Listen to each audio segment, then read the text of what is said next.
Good evening, everybody. It is Wednesday. So, what do we do on Wednesdays? It's What's in the Box Wednesday. So, we got a few things that we came in. Like I said, we are not buying a lot of kits right now. There's just some tools, some paints, things of that nature is what we're kind of after. And so I got a couple neat things that came today. Well, came yesterday. And I figured I'd share them with you. So let's get through that intro and we'll get right into this video. Be right back.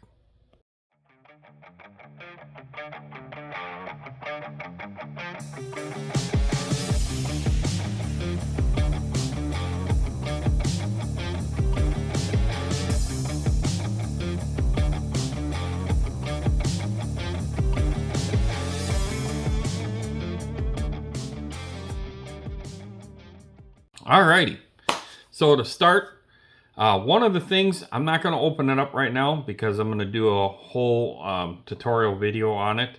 I think some other channels have already received this and probably have done videos on it. I'm going to do I'm going to do two birds with one stone type thing. I have the translucent clear paints from Kaleido as well. So we'll use those paints and we will use this air compressor. So they sent me one of the Turbo Box air compressors. Very portable, very nice unit. Very heavy for this little guy. So I believe it is 8 to 36 PSI on it. That's pretty good if it can do that. So we're going to test that. We'll do a video. We'll do a box opening of this. And then we will show you a couple spoons that we'll paint. And then I will pull up a body and we will show you how the paint lays out across the body as well with the translucent paints. So very excited to try this. I have some ideas to bring this with for like RC stuff. If you are traveling, you could throw an airbrush in the bag. You could throw this in there. If you had to paint something up, say a different body or something like that, that is got a better aero package to it, this will be a great way to do that.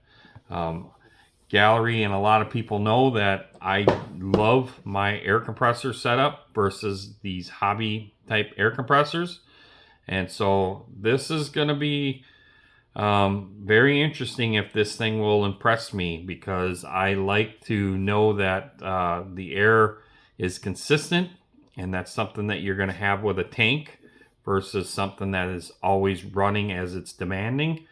And I have dryers and oil separators and water catches as well on my system that I'm painting my bodies with. But I told them I'll give you an honest answer based off of the fact that I don't use hobby grade compressors no more. And they were like, yeah, we would like your opinion to see what you think. So we'll do that. So we'll save that. I generally, when I need tools, there's a couple new tools that had come out by Display. I love my Display stuff. I know that some of it is kind of expensive, but I look at the longevity side of it. Yes, you can get some very economy tools out there. Some of the tools you might have for a long time, and some of them may fail you right away. So some of your economy stuff, you really got to look at it, kind of feel it to see what type of material it is, if the material feels like it's good quality. So I generally try to put my Display orders in a big bulk. So I'll show you a couple things that we received here. One of them is this little mini vise. I mean, it's small.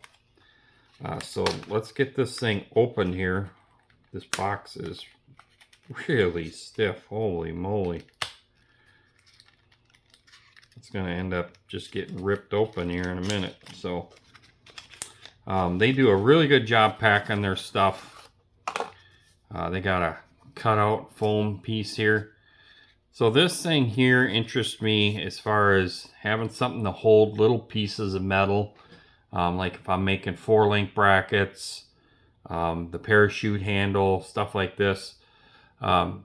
This is a neat little vise. So you can just screw this thing out. You can see right there that it's opening up. You got this nice channel in there that certain stock you could probably pinch right in that channel, which would work good. You can also use that as a straight edge if you were to have something, a different type of material in there. Let me open this thing up even further. You will see inside here, yeah, right there, you can see on this one, there's a groove that's going all the way across and a groove going up and down. So you can put some little round stock rods and stuff like that, hold it in that groove.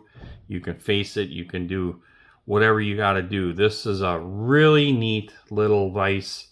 Nice little miniature vise for doing 1/25th, 1/24th scale parts. This is going to come in handy. You could also clamp your material into this, which is smaller and, you know, easier to work with. So you can hold it, do any kind of filing, do any kind of work, and you're just got something nice and big and bulky versus you trying to hold something little with a tweezers. If you really wanted to go wild too, you could put this vise and clamp it into this vise, and then you got something that's up a little higher if you wanted it, because this vise doesn't have the grooves. It has all the holes for the pins. So I'm a firm believer that this Despace stuff is really worth the money.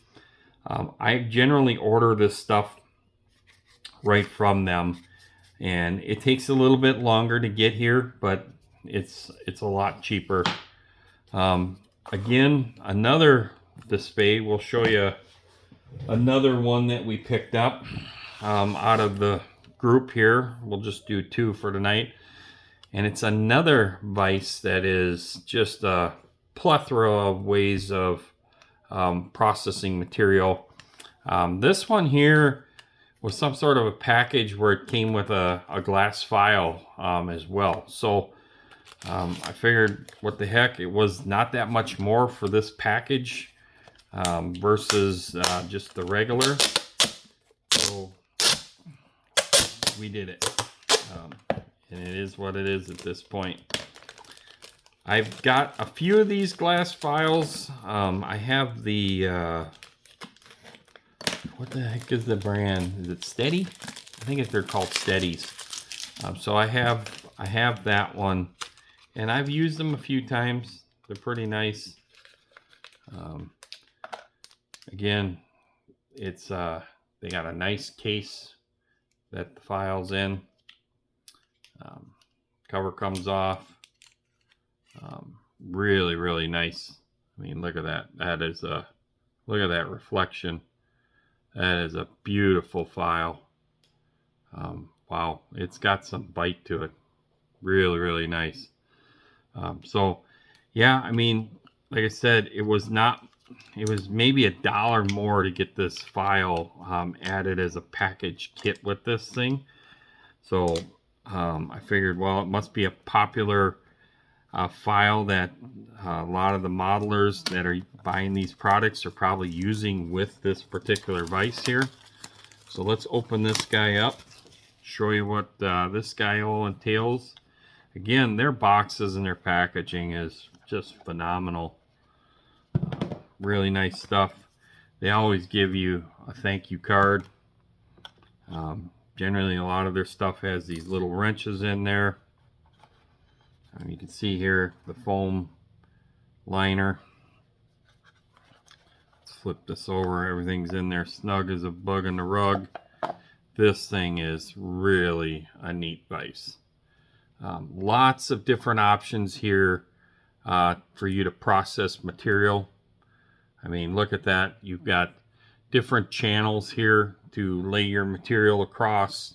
You have multiple different angles to put different angles on your material. This thing is crazy on all ends. I need to get my readers on. Wow, this thing is really cool. You got circles. You got different slots here that go all the way down this thing. What a neat device. This is the concentric drilling section over here. Really cool. Everything is nicely labeled, or etched is the proper way to say this. Yeah, you got the I-beam holders where you can put your I-beam material in here and cut that off. This is going to be a really neat tool right here. I'm really excited. So this one you can put a stopper on there. That is cool. So this one here is called their assistance platform is what this is. I believe this was fairly new of a release, and they had a few different things that were fairly new. Everything that we bought was some stuff that we didn't have. So I was gonna get 2 of these because there was a special price on them, and so I just got the one. We'll see what it's like first. Same thing with the mini vise. I just got the one. I should have bought 2 of these for sure, because then you can have a couple different parts going at the same time. So we're definitely going to get another order put in here maybe next month. And then I have a couple other pieces over here that we will go through on another Wednesday. But I'm very interested to try this this assistant block. This thing is going to be really handy to help process some of the brass materials, some of the styrene materials for scratch building. I love to do scratch building. That is one of my joys in the model building. Well, just period, really, in anything that I work on. I love to do scratch building. I love machining, all that stuff. So this is going to be a lot of fun to have these tools. It's going to help me have better control of my material and a little bit more accuracy on such a small scale level. I have a couple other pieces of equipment that I am just kind of throwing, $10, $15 in a kitty, and just kind of saving some money up to buy some powerful machinery stuff on a smaller scale to add to this area, to have more accessibility to machining some parts that I want to create. Like I said, I love to just take raw stock and process that. That is something that I do in my career path, and I love that, the whole creating stuff. So I love scratch building. I love the kits, don't get me wrong, and there's nothing wrong with that. But at the end of the day, this is about what part of the hobbies bring you joy. And to me, one of the things for me is the scratch building. I just dig that. So I like that scratch building stuff. I probably put too much detail on some of my models. I used to think that. Then I seen other people's models. Tim Casper, my buddy Tim. There's many people. Just so many people that you go to the model shows. My builds are nowhere near the detail that so many of these guys put detail into their models. So I would say I walk right down the middle of the guys that really focus on what comes in the kit, or if they buy some 3D resin tires and they just do that, they throw spark plug wires on it. Nothing wrong with that at all. I try to get a little more personal with my builds. That's why they probably take a little longer. And I just enjoy the scratch building. And I think there's a lot of guys that do that. I mean, one thing that I definitely need to watch a video on is everybody keeps telling me, Jason, if you're going to build a radiator, you got to check out Mark Batson's radiator videos. So I definitely need to watch Mark's radio videos. I got to find them in his library. And there was a couple other channels that I was told also to check out that guys have done radiator videos and coolers, oil coolers, and why am I drawing a blank right now? It's been a long day. oh my God, air-to-air intercoolers too. There's a guy that did a really good video, I guess, of an air-to-air intercooler that he scratch built. So them are all things that I want to do, and eventually we will do them. But right now I'm trying to get a few more pieces of equipment. So is what it is. But if you're looking for a nice holding device, this guy is your guy. Nice, small, compact. You can put this in your drawer, in your little toolbox, whatever. It has just a ton of just different ways of processing all of your materials. So really, really cool. And again, like I said, same thing with this nice little vise here. This thing is sweet. Very cool. You can process a lot of materials here, hold it, file it, sand it, do whatever. This would have came in really, really handy when I made that handle for the parachute on the dart. This thing would have came in really handy to hold that thing and then get in there and use the Dremel. So we do have a power tool over here. So we'll show that on another day. Yeah, so another thing too. This Thursday, AMC Livecast will be back on this Thursday. We are on our summer hours where we're going every other week right now. We all have lots of stuff going on in our lives. There's lots of things in mine, lots in Joe's, lots in Paul's. Bruce has been really having fun where he's been doing like an all session type. Anybody can hop in Thursday night, him and King Bob on the off nights, which is really cool. Gives him some social time with other modelers, which is awesome. But for myself, I definitely have a full plate of a lot of things going on. And so right now in the summertime, these Thursdays help me out a lot by missing these. And then, of course, Joe and Paul both have different, Paul's got a different position within, I think, the same company that he's hired with. And Joe did the same thing. He left and went with a different division as well. So everybody's got a lot of stuff going on, adapting. Everybody's trying to figure out how to accommodate some bench time with their busy schedules. I can honestly say last weekend I had got some really good bench time Friday. Saturday, the yard work and all of the tree trimming stuff took over my day. Also had to fix the old lady's car. The alternator took a crap, so I had to change that.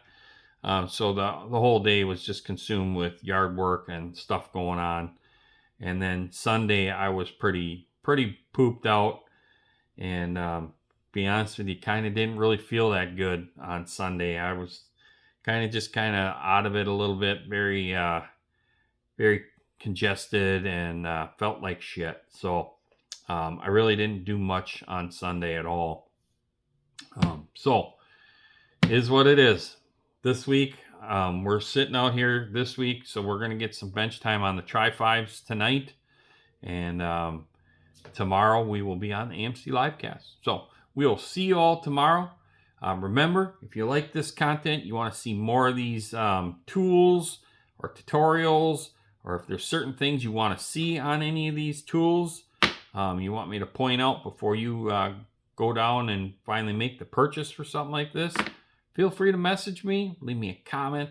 But most of all, smack that subscribe button, give me a thumbs up, and I appreciate you all. I really do. So thank you to everybody that watches this, and we will see you on Thursday. Peace out, everybody.